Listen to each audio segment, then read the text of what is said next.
আমার নামে ঘর আছে। হ্যাঁ। আধার কার্ড মানে আমার বাড়ি থেকে সার্ভে দিয়েছে। হ্যাঁ। সার্ভে দেওয়ার পরে বলছে যে তোমার নামে ঘর আছে, ঘর দিবে না। আমার ঘর না।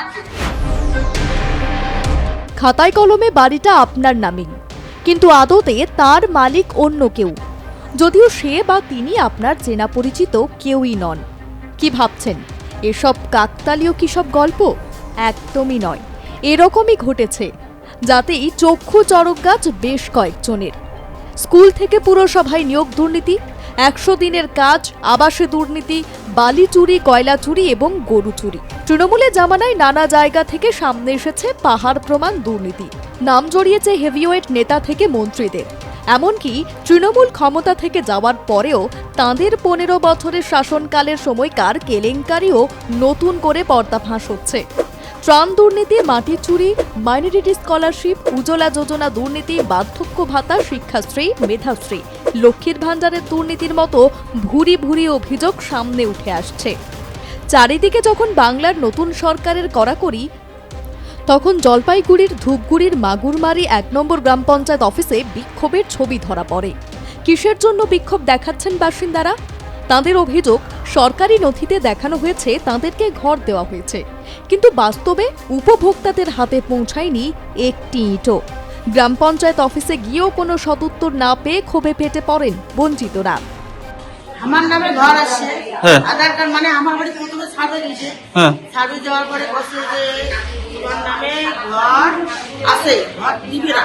হ্যাঁ। মানে কমপ্লিট হয়ে মানে গেছে। তোমার কাগজ কলমে তোমার ঘর পাওয়া গেছে, কিন্তু তোমার ঘরটা কাই নিছে। ঘর এলাকায় দিয়েছে, ওইটা আমি একটা দরকার করে রাখছি। হ্যাঁ। হুম। আমার যাবো বলে তার মানে তোমার কাগজে কলমে তোমরা সরকারিভাবে ঘর পাওয়া গেছে, মানে তো ঘর কিন্তু এটা কোনো কারণবশত কাহো না কাহো কথা অন্য কাউকে দিছে। এটা কাই দিল তাহলে? কাই ঘরটা পাইল? এলাকায় পাইলে ওইটাই আমার তদন্ত করি। আচ্ছা। এলাকা পাইলে আমার ঘর লাগবে। আমরা সরকারি সুযোগ সুবিধার নাম আছে, জানা তো আমরা যে পালি না, এটা কি ভালো? হ্যাঁ। আমরা বলে পাই আসি ঘর সব করে দেখাচ্ছে, তোমার ঘর হয়ে গেছে, ঘর পাইয়া গেছে। কি কি তদন্ত? কি বুঝাবে? ঘরের জন্য আছে, ঘর আমার দিবে না। আমার পয়সা দিয়ে আমরা আগে ঘর দিছি, আর এখন ঘর আছে, এখন বলে দিবে না। মানে কিনে দিবে না? কেন দিবে না? আমার বলে আছে, ওই জন্য আমাকে দিবে না। আছে মানে ভালো করি গো, তুলি গো। পাকা বাড়ি দিছি, পাকা বাড়ি দিছি। বিক্ষোভকারীদের অভিযোগ, তৎকালীন তৃণমূল আমলে বাংলা আবাস যোজনার ঘর তাঁদের নামে বরাদ্দ হলেও তাঁরা কোনোদিন সেই ঘর পাননি। সম্প্রতি নতুন করে আবাস যোজনার আবেদন করতে গিয়েই সামনে আসে চাঞ্চল্যকর তথ্য। সরকারি রেকর্ডে তারা আগেই ঘর প্রাপ্ত। প্রশ্ন উঠছে, তাহলে সেই ঘর গেল কোথায়? কারা পেল সেই সরকারি সুবিধা? বাসিন্দাদের একাংশের দাবি, তৃণমূল কংগ্রেসের কিছু নেতা নেত্রী কাটমানির বিনিময়ে প্রকৃত উপভোক্তাদের বঞ্চিত করে অন্যদের নামে ঘর পাইয়ে দিয়েছে। ঘটনাস্থলে পৌঁছান জলপাইগুড়ির বিজেপির জেলা সম্পাদক মাধবচন্দ্র রায়। তিনি গোটা ঘটনার পূর্ণাঙ্গ তদন্ত এবং দোষীদের বিরুদ্ধে কঠোর ব্যবস্থা নেওয়ার দাবি জানান।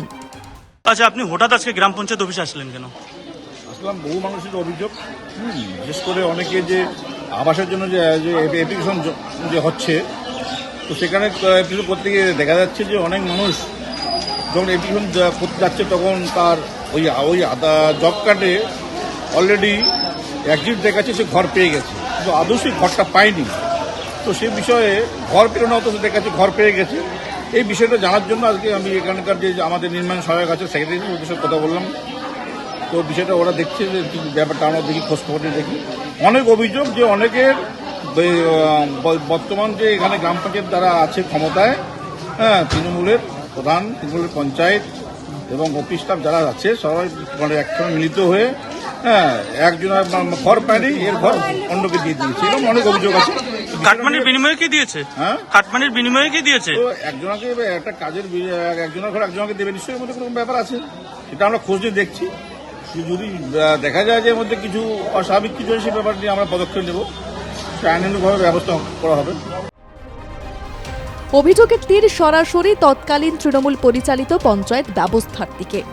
সরকারি প্রকল্পের সুবিধা প্রকৃত প্রাপকদের কাছে পৌঁছেছিল, নাকি মাঝপথেই তা বেহাত হয়ে গিয়েছিল? সেই প্রশ্নেই সরগরম ধূপগুড়ি। কি রে, তোর বেশ র্যাশ হয়েছে দেখছি। হ্যাঁ রে, কি করবো বলতো, র্যাশগুলো কিছুতেই কমছে না। অনেক কিছু ইউজ করলাম, তবুও কমছে না। আমার মনে হয় তোকে কোনো একজন ভালো ডার্মাটোলজিস্টের কাছে দেখানো উচিত। তুই ঠিক বলেছিস, কিন্তু কোনো ভালো ডার্মাটোলজিস্ট থাকলে একটু সাজেস্ট কর না প্লিজ। এই তোর তো একবার র্যাশ হয়েছিল না? তুই কোথায় দেখিয়েছিলিস? তুই একবার গৌরীদেবী হসপিটালসে দেখাতে পারিস, ওখানে ভালো এক্সপিরিয়েন্স ডার্মাটোলজিস্ট আছে। আমারও সেম প্রবলেম হয়েছিল, এখন ওখানে ট্রিটমেন্ট নিয়ে আমি এখন ঠিক আছি।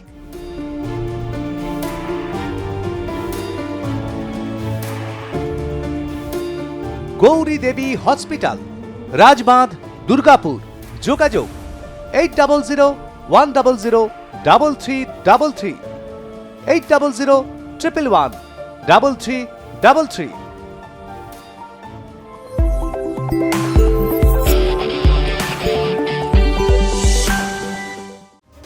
ইতিমধ্যেই বিষয়টি নিয়ে প্রশাসনের দ্বারস্থ হওয়ার কথা জানান বিক্ষোভকারীরা।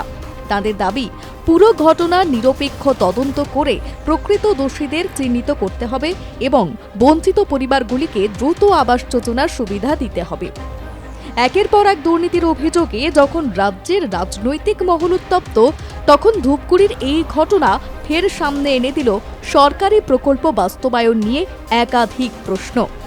যাদের নামে সরকারি খাতায় ঘর তৈরি দেখানো হয়েছে, অথচ বাস্তবে যারা এখনো মাথা গোঁজার ঠাঁই পাননি, তাদের ক্ষোভই এখন সবচেয়ে বড় ইস্যু।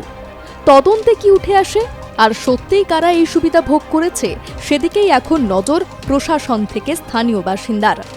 জলপাইগুড়ি থেকে সুপ্রিয় বসাকের রিপোর্ট, আর+ নিউজ।